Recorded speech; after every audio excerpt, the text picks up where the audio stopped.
ऐसे लोगों को चुनकर निकालेंगे जो हर व्यक्ति प्रशांत किशोर से ज्यादा काबिल हो, प्रशांत किशोर से ज्यादा बेहतर हो।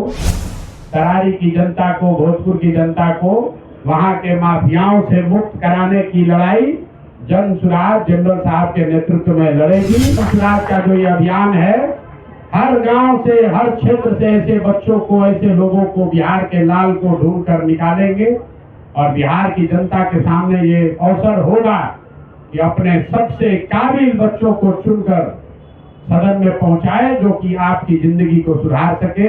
बिहार में फिर एक बार चुनावी दौर आ चुका है। नमस्कार, मैं हूं फलक सिंह और आप देख रहे हैं आगाज एक्सप्रेस। जी हां, उपचुनाव की घोषणा हो चुकी है। 13 तारीख को उपचुनाव होने वाला है। 13 नवंबर को उपचुनाव होने जा रहे हैं 4 सीटों पर। वहीं इस संदर्भ में जन स्वराज भी इस मैदान में उतर चुकी है। आज प्रशांत किशोर ने प्रेस वार्ता में क्या कहा है, पहले इस वीडियो में सुनिए। सभी मित्रों का धन्यवाद। आप तो इतनी गर्मी में इतनी बड़ी संख्या में आए हैं। मैं लेफ्टिनेंट जनरल एसके सिंह का, माननीय अध्यक्ष भारती जी का और सभी साथियों का यहाँ अपनी ओर से भी अभिनंदन कर रहा हूँ। और आपको बस इतना ही कहूँगा कि जो बात जन सुराज में हमने बिहार के गांव-गांव की जनता को मैंने आश्वस्त किया है, ये उसका आज पहला उदाहरण आपके सामने पेश कर रहे हैं।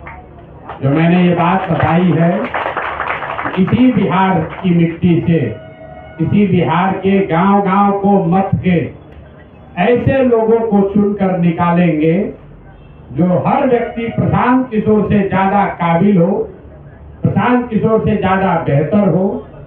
इसी मिट्टी से, उसी करत गांव से, तरारी से, आप सब यहाँ पत्रकार बंधु हैं। तरारी की पहचान क्या है? बालू माफिया, भूमि माफिया, वो जातीय हिंसा का केंद्र रहा है। उसी तरारी के गांव से, करत से निकले हुए हमारे एसके सिंह साहब भी हैं। वो भी बिहार के लाल हैं और ये जन सुराज की पहचान है और ये बिहार की पहचान बने, ये उसका अभियान है। और हमने पिछले प्रेस वार्ता में आपको कहा था कि जब भी कोई निर्णय हम लोग लें तो आप लोग उसका पूरा स्क्रूटनी कीजिए कि जो प्रशांत किशोर ने, जन सुराज के साथियों ने कहा, उस पर वो कायम है कि नहीं है। और मैं आप सबको चुनौती भी दे रहा हूं कि आप जनरल एसके सिंह से बड़ा और बढ़िया बिहार का बेटा, तरारी का बेटा ढूंढ कर दिखाइए। हम बिल्कुल मानने के लिए आप अपनी गलती मान लेंगे। इस उम्र में भोजपुर की पहचान क्या है? लोग कहते हैं बाबू कुंवर सिंह 81 साल के उम्र में अंग्रेजों से लड़े थे। इस उम्र में लेफ्टिनेंट जनरल जो vice chief of army staff है, आपकी जानकारी के लिए बता दूं, बिहार से सिर्फ 2 ही लोग आज तक vice chief of army staff बने। एक एसके सिन्हा साहब थे और एक दूसरे लेफ्टिनेंट जनरल एसके सिंह साहब। इस साधारण अचीवमेंट नहीं है बिहार के बच्चे के लिए। गांव से निकला हुआ लड़का वहां पहुंच गया और ये अचीवमेंट बड़ी गौरव की बात तो है, लेकिन उससे गौरव की बात यह है कि इस उम्र में सारा सुख सुविधा छोड़कर, जैसा जनरल साहब ने बताया, इनकी पत्नी नहीं है, 2 बच्चे यूनाइटेड स्टेट्स में रहते हैं, दिल्ली में अच्छी जिंदगी चल रही है, जीवन भर के लिए सारी सुविधा मिली हुई है, वो सब छोड़कर वापस तरारी में आकर चुनाव लड़ना, ये दिखाता है कि बिहार के लोगों में अपनी मिट्टी को सुधारने का जज्बा अभी दबा है, खत्म नहीं हुआ। इसलिए जन सुराज का जो ये अभियान है, हर गांव से, हर क्षेत्र से ऐसे बच्चों को, ऐसे लोगों को, बिहार के लाल को ढूंढ कर निकालेंगे और बिहार की जनता के सामने ये अवसर होगा कि अपने सबसे काबिल बच्चों को चुनकर सदन में पहुंचाए जो कि आपकी जिंदगी को सुधार सके। इसलिए तहे दिल से एक बार फिर से एसके सिंह साहब का धन्यवाद कर रहे हैं। कोई vice chief of army staff वो एमएलए का चुनाव लड़ने आ जाए, आज तक बिहार के इतिहास में हुआ नहीं। ये एमएलए का चुनाव लड़ने नहीं आ रहे, ये बिहार को सुधारने के इस अभियान का हिस्सा बनने आए।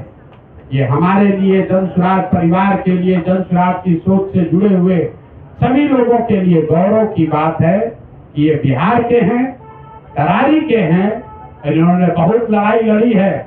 इन्होंने अभी कुछ आपको गिनवाए कि किन किन कमांड को इन्होंने लीड किया है, कहाँ कहाँ देश में इन्होंने सेना का नेतृत्व किया है। अब एक जीवन का ये भी नेतृत्व करने जा रहे हैं, जहाँ तरारी की जनता को, भोजपुर की जनता को वहाँ के माफियाओं से मुक्त कराने की लड़ाई जन सुराज जनरल साहब के नेतृत्व में लड़ेगी।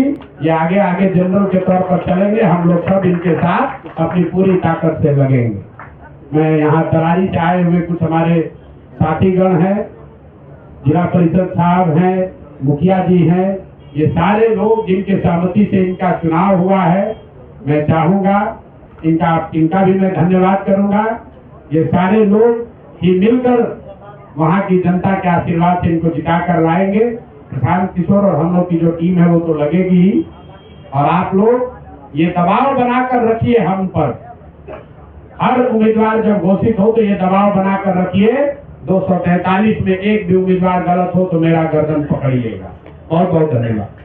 के सामने कुछ नहीं था, उनके पास टेक्निकल चीज़ें थी, वेपन्स थे, बट जिस जज्बे के साथ हमारे ट्रुप्स लड़ते हैं, जब सीओ साहब का ये उनके ऊपर प्रहार हुआ, पूरा रेजिमेंट बौखला गया। बिहार रेजिमेंट थी कि सर आपने हमारे सीओ साहब को मार दिया। वो आप खुद सोचिए कि 4 साल में वो कनेक्टिविटी आ पाएगी, रेजिमेंटेशन आ पाएगा। दूसरा,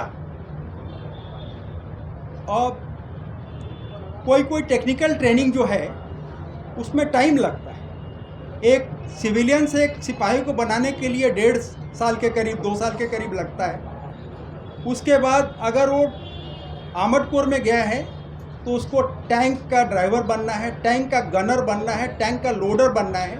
हर चीज़ में टाइम लगता है। जब तक वो परफेक्ट होता है, अपनी ट्रेनिंग 4-5 साल करने के बाद उसको जाने का टाइम आ जाता है।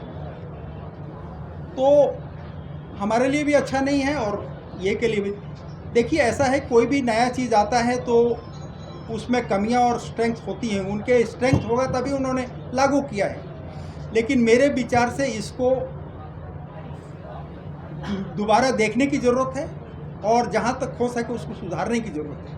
क्या आप अपने इलाके, क्योंकि आपका इलाका और छपरा का इलाका ये फौजियों के लिए बहुत इम्पोर्टेंट होता है, अपने नए जो नवयुवक हैं उनको आप मना करेंगे कि अभी अग्निवीर में शामिल मत हो? नहीं, ऐसा है कि कभी नहीं करेंगे।